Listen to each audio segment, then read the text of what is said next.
Hello বন্ধুরা, এটা হচ্ছে আমাদের আব্বানিয়ার ঠাকুরের বাড়ি। তো দেখেন কি সুন্দর ফুলের বাগান। চলো সবটা দেখাই।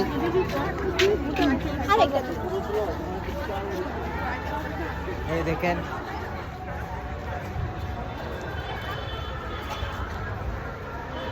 ঠাকুর বাড়ি কি সুন্দর করে ফুল দিয়ে কি সুন্দর ঠাকুরের সাজাইছে আজকে। তো দেখেন সুন্দর ফুলের বাগান আজকে, আর লাইটিং খুব দুর্দান্ত।